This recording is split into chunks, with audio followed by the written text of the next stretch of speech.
Hola picados, ¿cómo están? Mi nombre es Jan y aquí estamos con el tercer video ya de este tema de algoritmos de ordenamiento.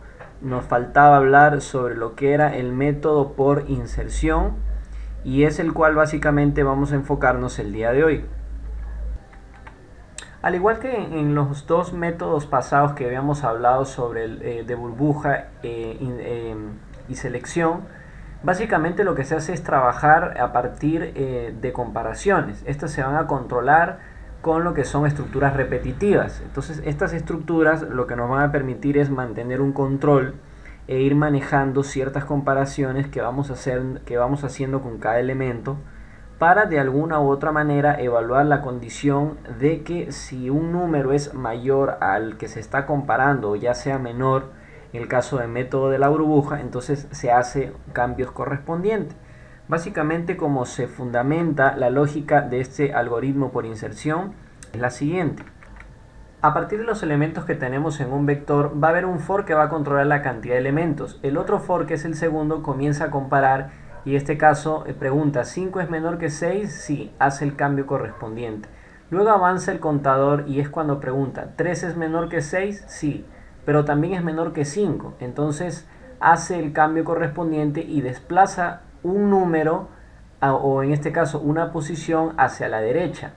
De igual forma va a ir haciendo las respectivas repeticiones con cada número. En este caso pregunta, ¿8 es menor que 6? No, se detiene y continúa el proceso. Pregunta, ¿7 es menor que 8? Sí, pero no es menor que 6. Entonces de esa forma es como va trabajando el algoritmo, de igual forma con cada uno de los elementos hasta llegar al final.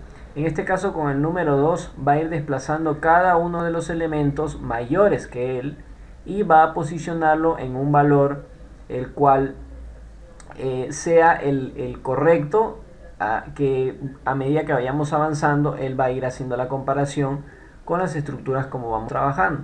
Entonces básicamente es como se fundamenta este algoritmo, el cual a partir de digamos la posición 1, porque comenzamos de la posición 0, comienza a hacer la comparación con el anterior a él y si es menor hace el cambio correspondiente como podemos visualizar. En el caso tal de que que exista otro número menor a él, de igual forma va a volver a hacer la comparación hasta que ese contador, porque lo vamos a trabajar con dos contadores, hasta que ese contador sea mayor que 0, va a ir haciendo comparaciones hasta encontrar un número menor a él. Una vez que evalúa y no cumple esa condición, simplemente se detiene y continúa con el siguiente elemento. Es básicamente cómo trabaja este algoritmo y bueno, ahora vamos a pasar a lo que es la parte de código para poder comprenderlo y visualizar de una manera más práctica. Bien, una vez que ya estamos en lo que es la parte del código, en el tutorial pasado había específicamente el tutorial en el que hablamos de método de selección.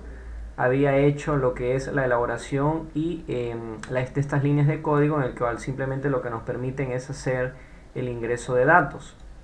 Y había elaborado un procedimiento el cual simplemente me permitía mostrar los elementos que tengo en el vector, o bien estén ordenados o no lo estén, simplemente que me permita mostrarlos. Bien, lo primero que voy a hacer es elaborar un método el cual lo voy a llamar ordenar inserción.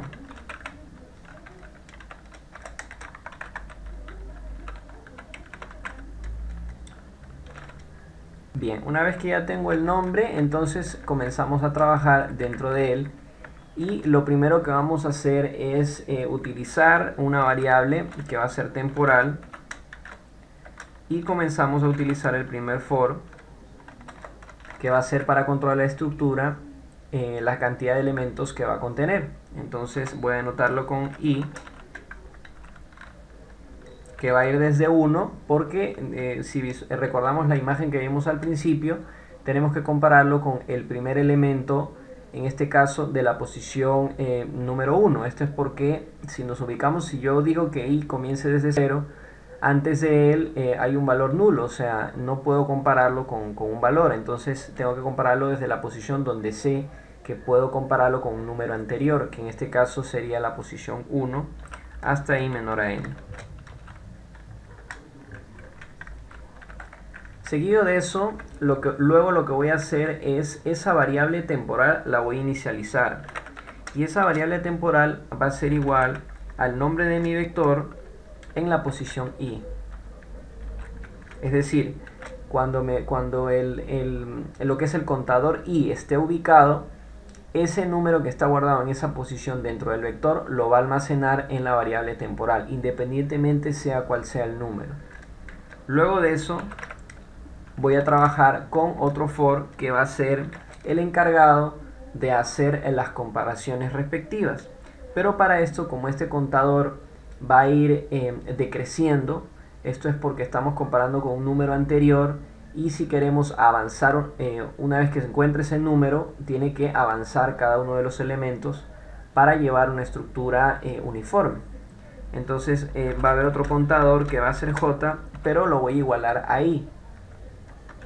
Luego de eso este contador, como va a ir decreciendo, va a ir desde esa posición hasta que j sea mayor a 0, y cuando queremos utilizar el operador lógico i se utiliza lo que es ampersand, dos ampersand seguidos. Esto lo podemos conseguir bien presionando en nuestro teclado Alt y la tecla 5 la tecla 6, dependiendo de la configuración que se tenga, hasta que j sea mayor a 0 y temporal, ese valor que está en temporal, sea menor al vector en la posición j menos 1, o sea, en su posición anterior. Y ese contador lo que va a hacer es ir decreciendo. Entonces es por ello que lo denoto con j menos menos. Básicamente eso es lo que voy a hacer. Como está decreciendo, va a ir desde la posición igual a i hasta que ese contador sea mayor a 0 y ese número sea menor a el anterior. Es un poquito complejo a veces entenderlo, pero os recomiendo practicar para poder ir notando específicamente las diferencias. Bien, una vez que ya, digamos, este contador va a ir haciendo las comparaciones, voy a tener que hacer el cambio respectivo.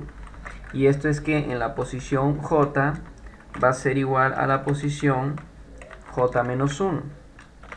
Es decir, como van a ir avanzando una posición, tengo que ir intercambiando cada uno de los valores que están en la posición j y j más 1.